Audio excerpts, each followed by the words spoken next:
Hello and welcome everyone to Anfield Index for an Anfield Index Pro special. I'm your host Jack Mcindoe and I am joined by a new face to the Anfield Index roster as well. I'm joined this evening or this morning, whenever you are watching the podcast or listening to the podcast, by Ross, Stateside Scouser. Thank you very much for joining me, Ross. Hope you're well.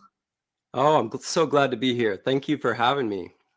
Yeah, all good. For the background as well, everyone reads, Ross will be very much starting up or be the main host of the AI USA podcast. So getting a fantastic insight from Ross throughout the coming seasons as well, hopefully. And yeah, just getting his unique insight. So I'm here to ask Ross all the questions. So anyone, if you are watching on the repeat or listening, if you are watching from the States, do let us know where you do support the Reds as well. And yeah, Ross, first and foremost, mate, thank you for taking the time out. And as I was saying in the green room before we come on air, I've recently started last December. I've enjoyed Anfield Index, and yeah, you're joining an amazing bunch anyway, and you'll be you're excited for it, mate.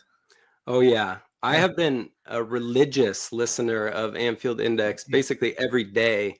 Yeah. And so joining this, it's like I feel like I'm a kid that shoots hoops in the backyard that's joining the the Bulls of the 90s, like the greatest of all time. So I don't know how it happened, but I'm happy to join. Yeah, I was gonna say I'm hardly any Michael Jordan anyway. That's what I meant to say is you're like Michael Jordan. No, far from it, mate. I'm the kit man. But mate, first and foremost, what's your Liverpool story for all the audio listeners or anyone watching as well, mate? What got you into supporting the Reds and who got you supporting the Reds? Yeah, so I shared the story a little bit in the opening episode of that we're going to put out, I think, this week. Yeah, that's but it's a friend of mine that got me into watching the Premier League. This was 4 or 5 years ago, and I coach soccer, football, but I coach like 8-year-old girls, my daughter's team, and I have an interest in the sport. I love to watch it, but I had never gotten into it really deeply like I do baseball or college basketball in the US. And my friend just told me, hey, you should try watching the English Premier League. It's a great vibe. Where I live on the West Coast, the Pacific time zone, it's early morning stuff. So, which is great for me. My kids tend to sleep in on the weekends. So I get up, make some coffee. Usually my wife joins me. She played football all the way growing up through secondary school, high school. And we just, I just started watching it. The product was so good on the field. Like the things that these guys are capable of was really mind blowing to me, as someone who hadn't really gone deep into watching football, just watching these games where everyone, there's like multiple captains of their international side on the pitch at the same time, and what they're capable of in terms of controlling the ball was just, the product was so good that I knew I had to choose a team to support, because I know being a supporter is such a huge part of the culture. And so obviously I landed on the correct team, the side that is proper to support in Liverpool. Yeah, and then we're very much going to get into the thick of it, really, in regards to the expanding nature of the Premier League football. It's big in England, but of course it's a different beast for a lot of sports in the United States of America as well. So it's the multi-millions of Reds out there watching or listening as well. Absolute legends. And as you said, big dedication. In terms of it's like getting up. When do you tend to get up for anyone in the audience? Is it like 3-4 o'clock? I know a lot of people that watch the watch longs. For me, I've got a couple of people from Malaysia as well that do watch the watch longs on Anfield Index, and they're waking up at like 2 o'clock, 3 o'clock in the morning. And it's like you are the lifeblood of this football club as well. In terms of just how that's true support for me. Well, yeah, I can't claim to get up that early, but I think the earliest games here are at 4 o'clock in the morning. Yeah. And, I do use some recording capabilities, but as soon as we wake up, we press play and get going because we don't want it to be spoiled. We don't want to see something on our phone that spoils what's going on in the match. So yeah, it's really it works. It honestly works out perfectly for my schedule. So, thank you for applauding my dedication, but it actually is perfect because morning time in the weekend is that's actually some of the best possible time for me to have uninterrupted sports watching. And I've been so pleasantly surprised by how much I've just loved getting into this league and getting into Liverpool. Yeah. So it's Reds. Let us know when you did watch, start supporting the Reds as well. My very first game was Liverpool versus Arsenal. Very fortunate to be in the cup. Louis Garcia as well. 1-0, we won that. Nice. Special moments. But what was your first game that you can very much recollect? That you can remember watching? There's a standout for you straight away, if you can remember that. Yeah, I think it was in August 2022. So I did a month of research. The first month of the season I was watching, and then I just started doing as much research as possible on the different clubs and who I wanted to support. And I think there was one game in particular. I'm not going to be able to probably say who the opponent was, but it was the early days of Darwin Nunez, and I could tell that this was a polarizing figure that, was an enigma. He had high expectations coming into the league at that time with Erling Haaland, but entering a side that has legends like Mohamed Salah and Virgil van Dijk and Bobby Firmino. And I think watching Bobby, there was a game early in that season where Bobby made, one of the more ridiculous, fancy, behind the leg passes to set up Darwin for a goal. And so that's an early memory of watching. And there were a couple other similar flicks that Darwin had that season. And one of his first goals in the Premier League was a flick like that. And then he had one in the Champions League that year. And so I became enamored with him, which, didn't age well. But, I still love the guy. But really knowing that the people around him, the others on the pitch, are truly legends of the sport who have established themselves as the greatest attacker we've seen in the Premier League overall, as well as the greatest defender we've seen in the Premier League. And this is who is on our side. And so even though there's a dip in form right now, we still have to remember that we're lucky to watch players like that. Yeah, we won the league last season, mate, didn't we? So let's not forget. Yeah, and it's obviously rival fans say two trophies and all that in whatever period. We say two Premier Leagues in the space of 5 years. Rivals will say longer, but at the end of the day, we're the joint most successful Premier League. So if you ever have any Man United fans over in the States, go, hang on, we're on the same about the trophies. It doesn't matter. Blah, blah. But yeah, interesting stuff, mate. Obviously, very great to get your insight as well. Who would you say was obviously, you mentioned Bobby there, you've mentioned obviously your favourite all-time players as well. Anyone in the current roster really in regards to the starting 11 that is one of your favourite players or a player that really stands out in America as well, that to be one of the biggest players? Of course, Gerrard had a stint in Major League Soccer as well, of course, the LA Galaxy. Obviously, the emergence of soccer, and it is soccer in the States as well, because obviously you've got to differentiate between the two big sports over there. It's ever expanding, mate. So in terms of your favourite current Liverpool player and just really the impact in which maybe a little taster into regards to how much of did he make a big impact, Steven Gerrard, as well? There's two questions in there. Sorry, mate. No, I definitely had heard of Steven Gerrard, and like I said, the friend who got me into it, who convinced me to begin watching the Premier League, he's my guest on my first episode that we're putting out. So I'm actually trying to convert him to actually support Liverpool, because he's sort of he's never chosen a side, which I don't understand that, but I will say my favorite. So anyway, through him and through others, I did have an awareness of the, how big of a club Liverpool is and some of the legends. I feel like this is a club that is defined by personalities through the generations, by, and so someone like Steven Gerrard and then Jurgen Klopp, of course, was certainly kind of in my sports knowledge, but I never fully committed. But when I did in 2022, I went in full on, and it's almost, like I said, it's almost weird.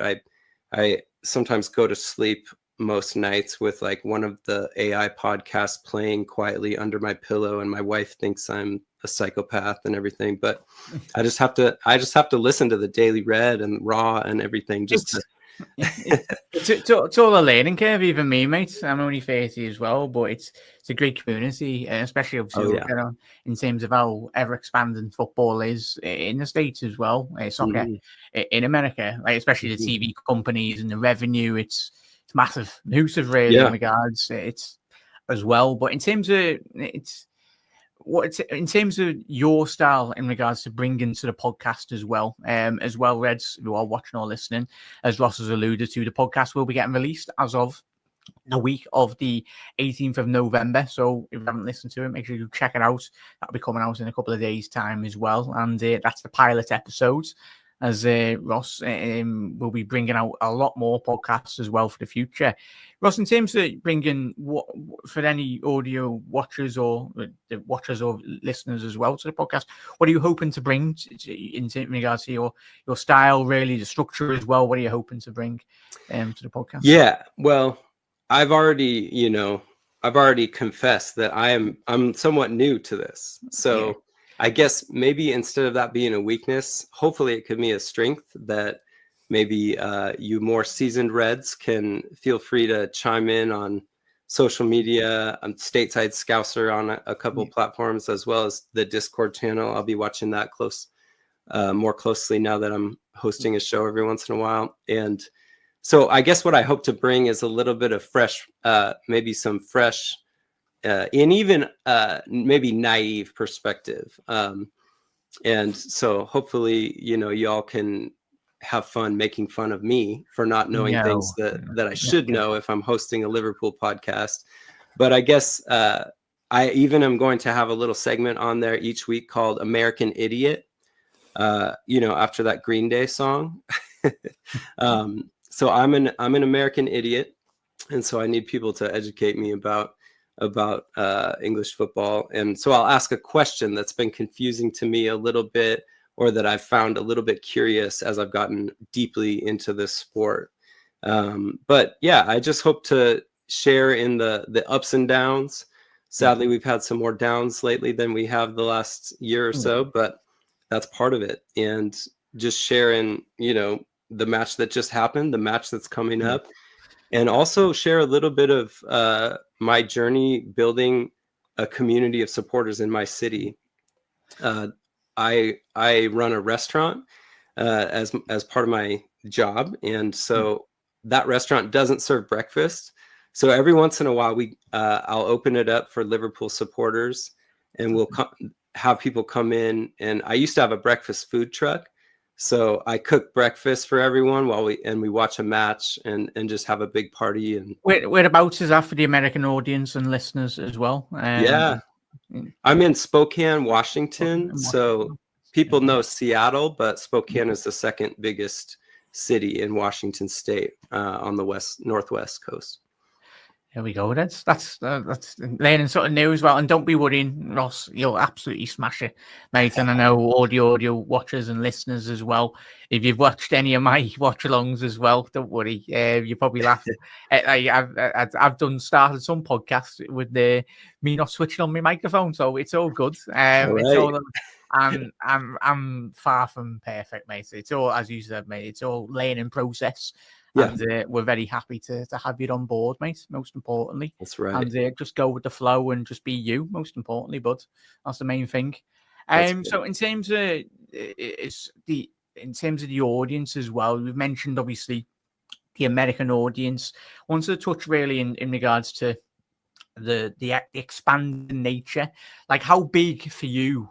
Obviously, you live and breathe Liverpool since you started supporting the Reds, mate.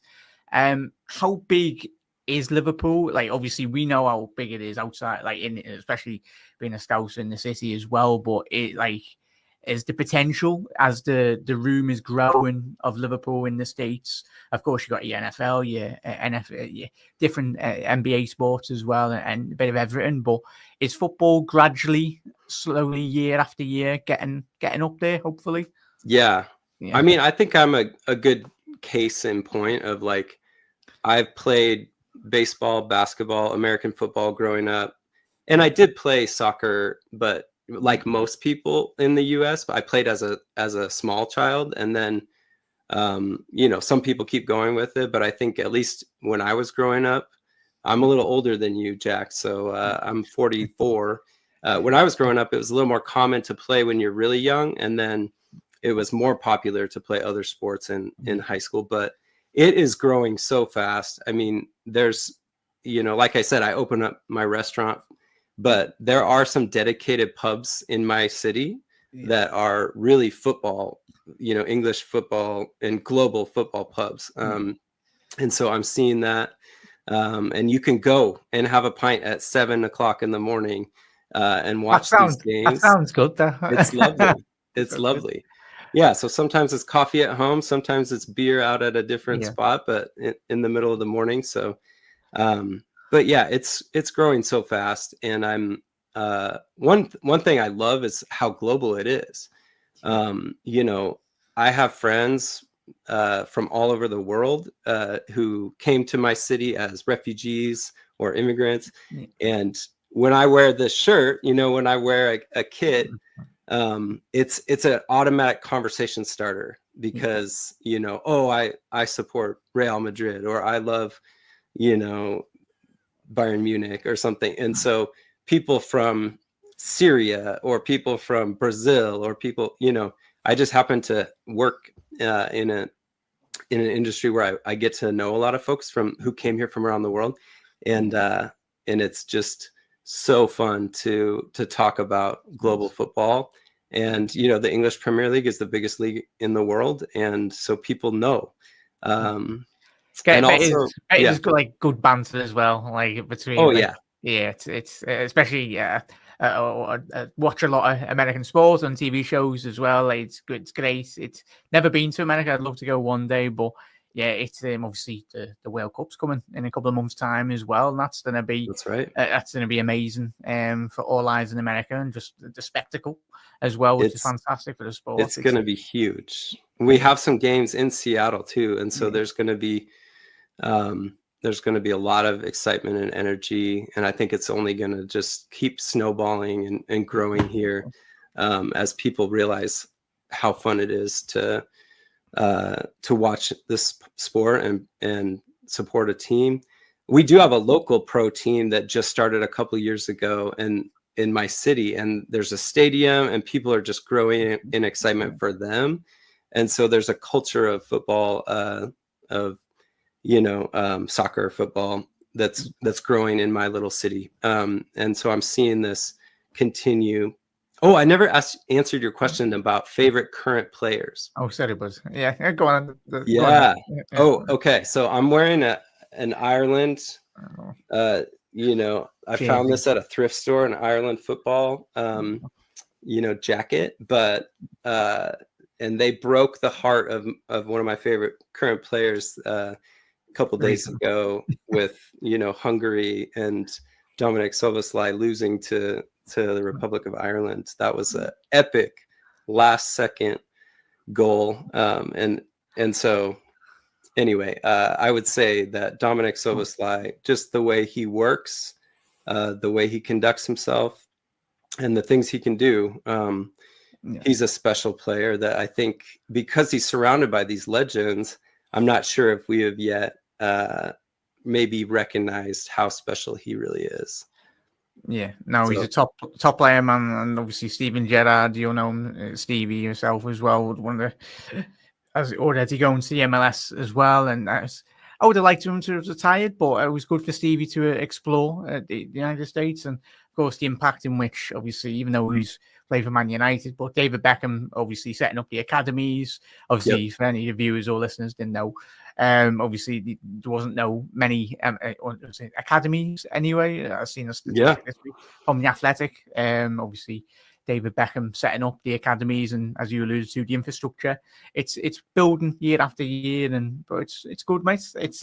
I'm excited to see the World Cup, and especially the expanding nature of Liverpool as a big creative hub you alluded to before, in terms of the collective spirit, especially in Liverpool. We're so welcoming as well. Anyone coming in and try and help it out as much as we possibly can, or anyone coming in and out, or just supporting Liverpool as well. It brings everyone, as you said, Ross.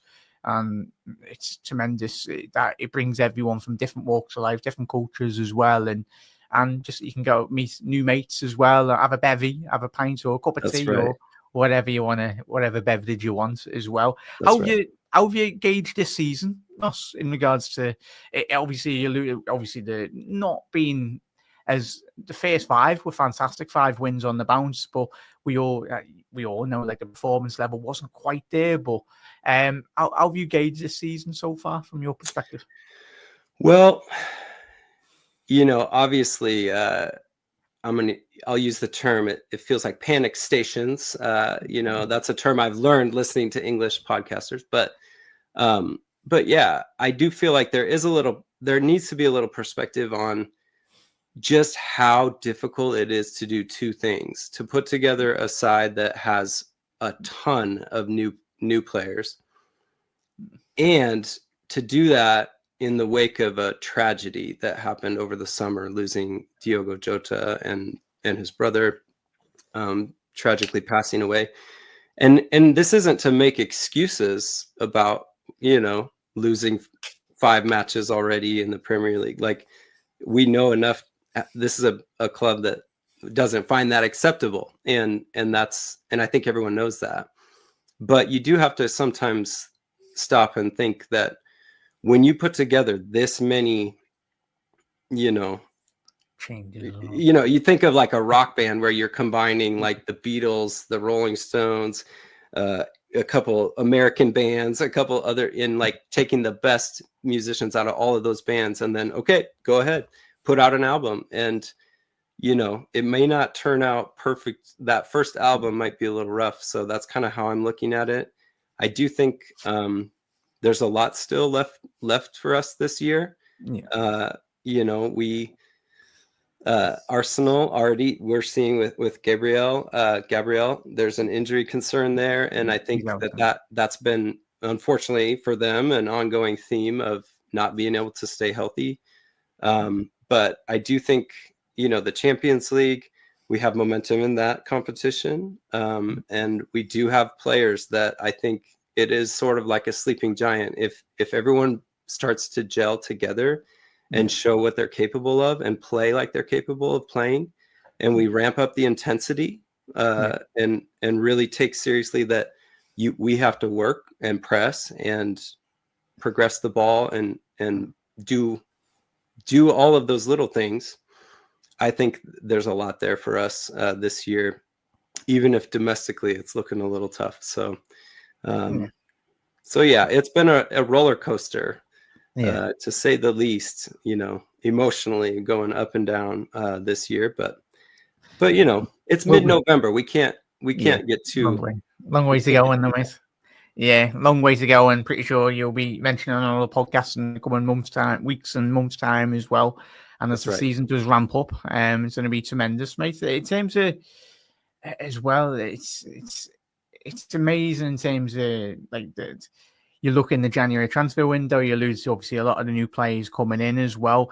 Can you kind of, when you've like analysed and watched the game as well, mate, it's as you said, obviously new players coming in. Is there one area of weakness at the minute in regards to when you've analysed Liverpool that really stands out? And if you could maybe have a little word with Arne and just give him a little nudge, like, and what do you think? Is it just a case of just gelling as a players, or do you think there might be something as we head into January? Do you think possibly even to add on as well any new signings that you'd like to see?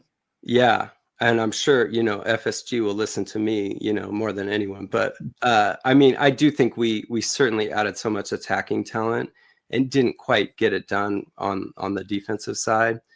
That, not being able to close the deal on the last day to sign Gehi from Crystal Palace, that with the injury combined with the injury of Leone, even in a game that he looked so promising as a young center back, those things combined, and the lack of trust that the manager has in Joe Gomez, and as well as his injury proneness as well, we're not balanced. We need help on the defensive side.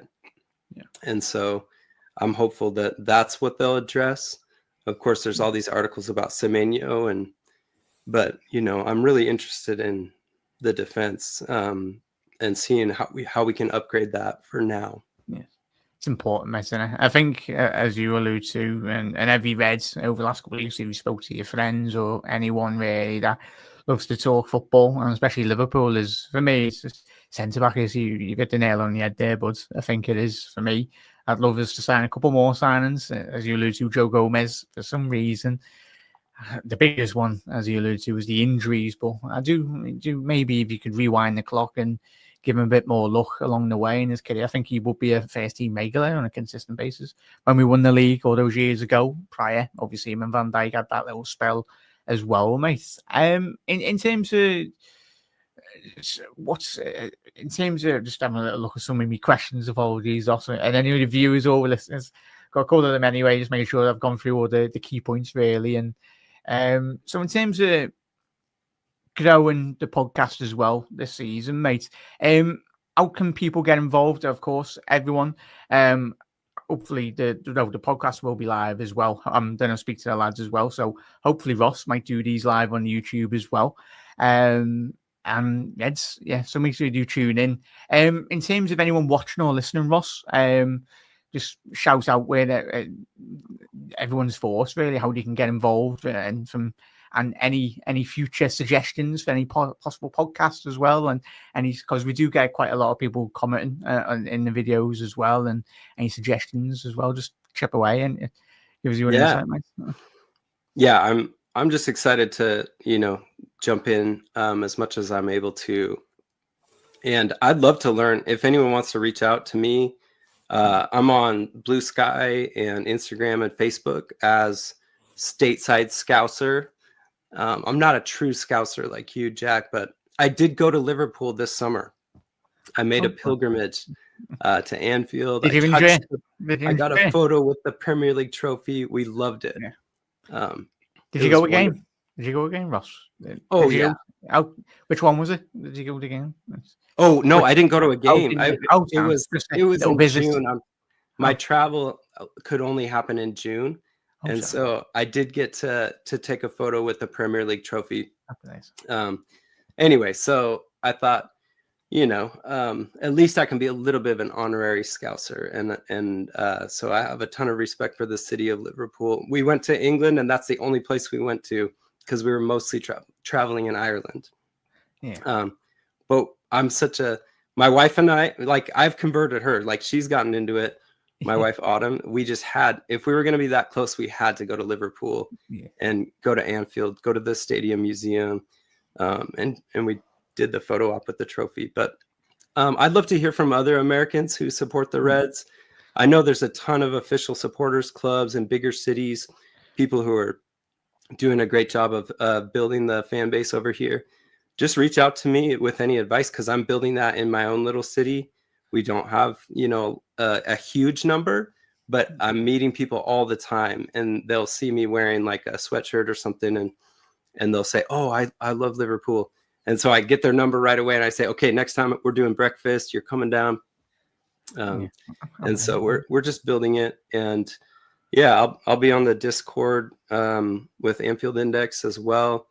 And encourage people to reach out and let me know what you want to talk about, and let me know the answers to my American Idiot questions so you can educate me as well. So, no, I'm the idiot trying to read out my question. I've done my questions as well. I can't even read out my own questions. Don't worry. I'm still learning certainly already as well. But Josh, thank you very much, mate. I've been made up to meet you as well.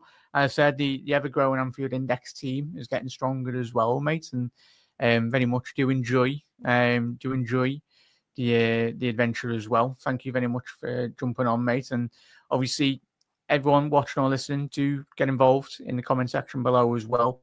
And yeah, as Ross says, any American Scousers out there, Liverpool fans or wherever you are watching, but if you're in the States, let Ross know. If you want to get involved, you can certainly do so. Get involved, and I'm pretty sure Ross will be having plenty of guests on the horizon as well. So I won't spoil any guests anyway. I don't know any of the guests, but I don't want to listen to my own voice the whole time. I want to have conversation with others, so I'll be chatting with other people as well. Yeah, and I know there's a good history of some fun conversations that have happened in the past on Anfield Index USA. So I'm excited to kind of bring back the USA presence from this side of the pond, and I'm just thankful. Thank you for having me, and I'm excited to join the group. Yeah, welcome, mate, and massive thank you for taking the time this evening. Reds, get involved with Ross' podcast as well. Keep an eye out. AI USA as well. Be across the board on video form and obviously audio podcast as well. But it's been me, Jack Mcindoe, and obviously Ross from Stateside Scouser as well. But Reds, look after yourself. Ross, thank you as well. Go and smash the podcast, bud, as well. And you'll do amazing. I know you will. Got it. And thank you. Everyone, look after yourself, and thank you for tuning in or listening as well, Reds. I will be back, me personally, on the weekend for the watch along, but Ross his podcast will be coming out very soon as well. If you are watching or listening to this podcast as well, so get involved with Ross's AI USA podcast. But Reds, look after yourself. You never walk alone. That's been Jack Mcindoe on Anfield Index and Ross.